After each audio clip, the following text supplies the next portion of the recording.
For most religions, followers have that must-see location to visit once in their lives. Muslims visit Mecca, Buddhists have Lumbini, and Hindus have 7 holy cities that they can visit. But for Christians, well, the answer isn't so clear.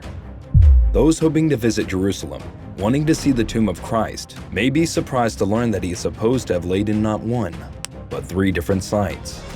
The exact spot where Jesus is said to have been buried has been debated for hundreds of years. In hopes that the location hasn't been lost to time, in this episode, we're asking the question: where exactly is Jesus' tomb?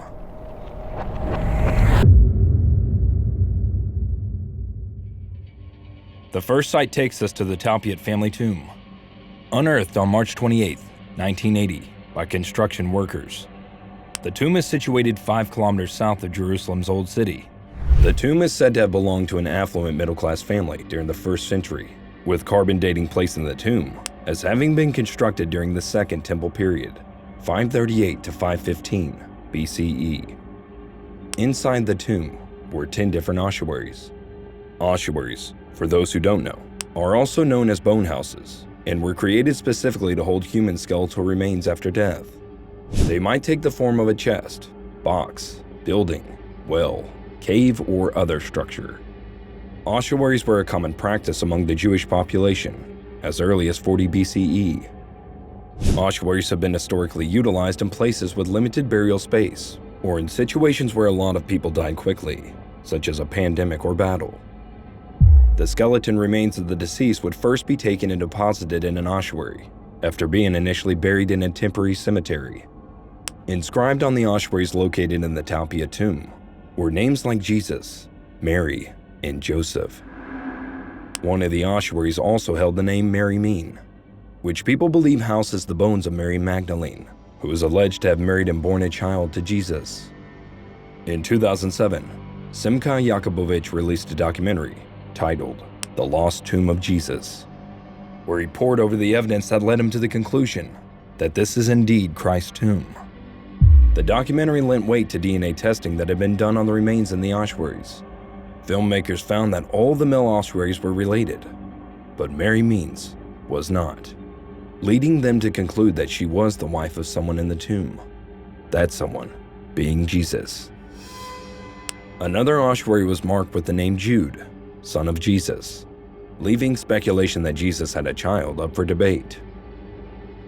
Another ossuary, the infamous James Ossuary, was also linked to the Talpiot tomb.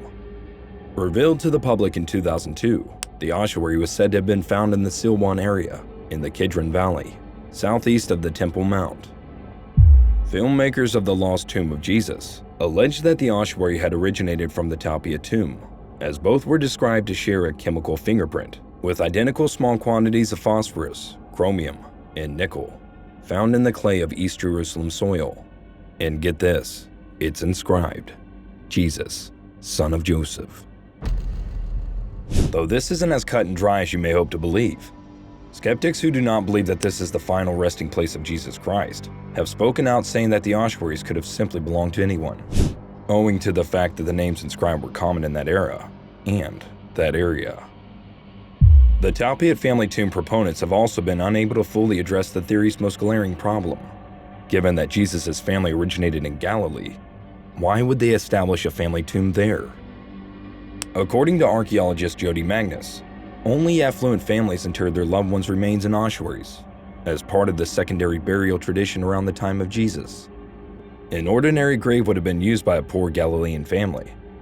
Additionally, according to Magnus, the names on the ossuaries in the Talpiot tomb show that the tomb belonged to a family from Judea, where people are known by their first name and their father's name, as opposed to Galileans, who would have used their first name and hometown.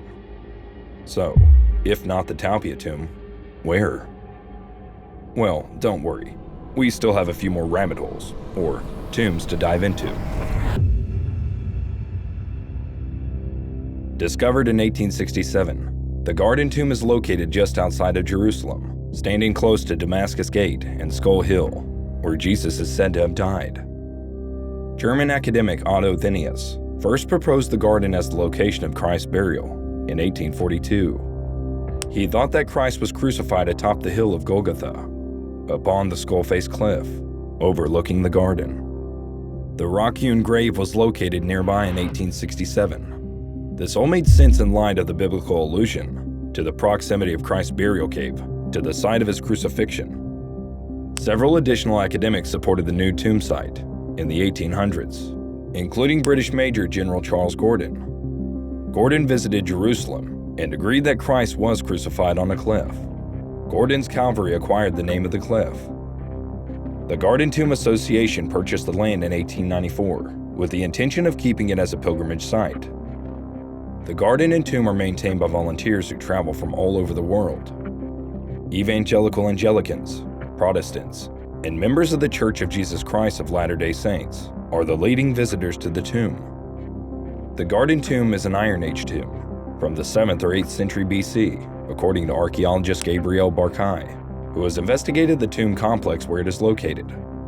However, just under 3 kilometers away lies the Church of the Holy Sepulchre, which contains the location with the oldest evidence that this is the final resting place of Jesus Christ. Many scholars believe this to be the place where Jesus' tomb lies. Traditional reports place the construction of the church itself in the 4th century CE. Constantine the Great, the Roman emperor who legalized Christianity, had his mother Helena search for Jesus' tomb in Jerusalem. According to legend, Mary discovered the true cross, where Jesus was crucified, close to a tomb on the site of a pagan temple, possibly devoted to Venus or Jupiter.